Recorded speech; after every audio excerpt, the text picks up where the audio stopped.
Today, we're unlocking the power to blend text and shapes in Adobe Illustrator, transforming simple designs into captivating visuals. First, open your Adobe Illustrator and create a new document or open an existing one now.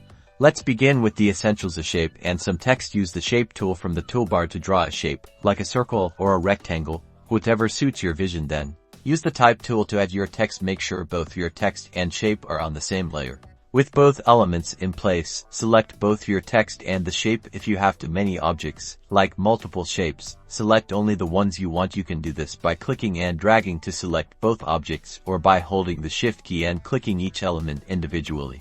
Next, find the Pathfinder panel, usually located on the right side or under the window menu. If you can't see it, here's where the magic happens. We are going to be working with several Pathfinders. The first technique we'll explore is subtract. Click the minus front icon in the Pathfinder panel. This cuts the shape from the text, creating openings or a negative space. This can be used to create something such as a letter or experiment with the order of your objects. The top one dictates the cut.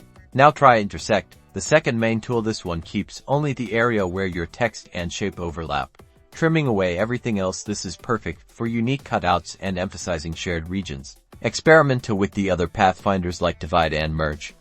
Divide splits the objects along their intersections, and Merge combines them, creating a unified item. Don't be afraid to change text and shape size, and change around what you select. Mastering these techniques opens up endless creative possibilities for logos, graphic designs, and typography effects. Remember to experiment with different shapes, fonts, and Pathfinder options to achieve the perfect look. And there you have it. You've combined text and shape in Adobe Illustrator. Now go forth and create.